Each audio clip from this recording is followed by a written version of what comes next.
రైతులు సాగు చేసే పంటలకు సాగునీరు అందించే నీటి విధానంపై మంథని ఎమ్మెల్యే స్పష్టత ఇవ్వాలని మంథని మాజీ ఎమ్మెల్యే పుట్ట మధుకర్ అన్నారు.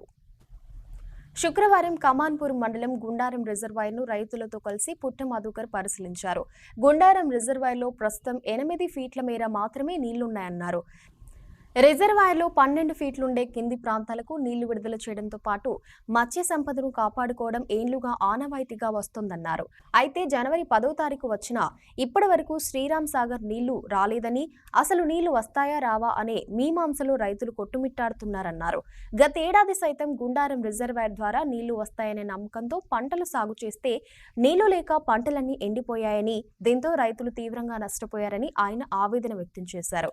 అయితే సాగునీటి విషయంలో ఇప్పటి వరకు మంత్రి స్పందించలేదని, ఏమీ మాట్లాడడం లేదన్నారు.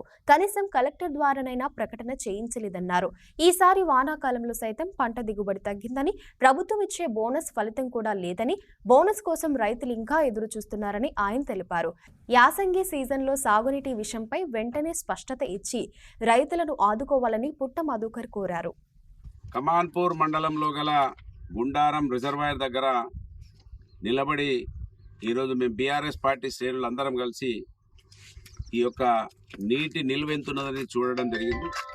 ఇప్పుడు ఇవాళ 8 ఫీట్ల నీళ్లున్నాయి. 8 ఫీట్ల పైన 12 వరకు ఉంటే కింది ప్రాంతాలకు నీళ్లు వదలొచ్చు అనేది అనేక సంవత్సరాలుగా రైతులు ఆ 8 ఫీట్ల నీళ్ళు ఉంచి ఇటు మత్స్య సంపదను రక్షించుకుంటూ కింద పంట పొలాలకు తీసుకునే ఆనవాయితీ కొనసాగుతూ ఉన్నది. ఇవాళ మనం జనవరి 10వ తేదీన ఉన్నాం. ఇప్పటి వరకు శ్రీరామ్ సాగర్ నీళ్లు రాలేదు. వస్తాయా రావా అనే మీమాంసలో రైతులు కొట్టుమిట్టాడుతూ ఉన్నారు. ఇప్పటి వరకు ఎమ్మెల్యే గారు స్పందించలేదు, మాట్లాడలేదు, నమ్మకం ఇవ్వలేదు. కలెక్టర్ గారు కూడా ఇప్పటి వరకు నోరు మెదపలేదు, ఆయన కూడా మాట్లాడలేదు. మొన్న ఈ మధ్యలో ఎగ్జిక్యూటివ్ ఇంజనీర్ ఆయన ఒక మీటింగ్ పెట్టి నీళ్ళు ఇస్తామని చెప్పినట్టుగా పత్రికలలో చూడడం జరిగింది. నీళ్లు ఈ గారు చెప్పారు 10వ తారీఖు వరకు వస్తాయని, అంటే ఇవాటి వరకు కూడా రాలేదు. ఇప్పటికే నిండి ఉండాలి ఆయన చెప్పిన మాట ప్రకారంగా. నిన్న మేము ఆయనను సంప్రదిస్తే రేపు సాయంకాలం వరకు వస్తే రావచ్చు, రేవెల్లి వరకు ఇవాళ 400 వస్తామని అన్నారు. 400 వస్తే ఇక్కడికి అసలు రావు కూడా రావు. దాదాపు 700-800 వస్తే ఇక్కడ వరకు అందుతాయి నీళ్లు. అది గమనించాలని, పోయినసారే ఎండిపోయిన పంటలన్నీ కూడా కింద ఈ గుండారం రిజర్వాయర్ మీద నమ్మకంతో పంటలు వేసుకున్నారు. ఎందుకంటే 10 సంవత్సరాలుగా ఎల్లంపల్లిని వాడినాం, ఎస్ఆర్ఎస్పిని వాడినాం. రెండింటిని కూడా వాడుకొని కింది చివరి ఆయకట్టు వరకు కూడా వేసంగి పంటకు కూడా నీళ్ళు ఇచ్చి కాపాడినాం రైతులను.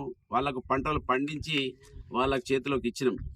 కానీ ఇవాళ మంత్రి ఎమ్మెల్యే గారు నోరు పెదపడలేదు. మాలాంటి వాళ్ళ మాట్లాడితే మాకు జవాబు చెప్పా అంటాడు. మమ్మల్ని కనీసం ఈ ప్రాంతంలో ఒకసారి ఎమ్మెల్యేగా గెలిచినటువంటి వ్యక్తిగా కూడా ఆయన చూడదలుచుకోలేదు. ఎందుకంటే ఆయనకు బాబాసాహెబ్ అంబేద్కర్ రాజ్యాంగం అంటే ఇష్టం లేదు.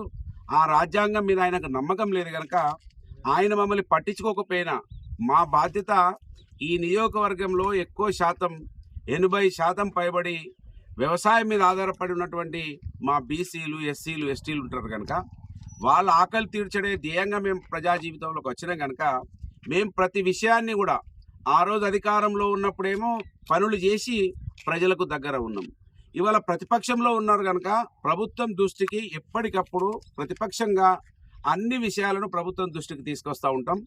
మమ్మల్ని పట్టించుకోకపోయినా పర్వాలేదు. మీ కుటుంబాన్ని మిమ్మల్ని 5 సార్లు, మీ కుటుంబాన్ని 3 సార్లు, 8 సార్లు గెలిపించారు మంత్రి నియోజకవర్గ ప్రజలు కనుక కనీసం మాతోటి మాట్లాడకపోయినా, మా గురించి పట్టించుకోకపోయినా ఎన్ని రోజులు నీళ్ళు ఇస్తారు, ఎంత ఆయకట్టుకు నీళ్ళు ఇస్తారో ఎమ్మెల్యే గారు స్పష్టంగా చెప్పాలి మీరు.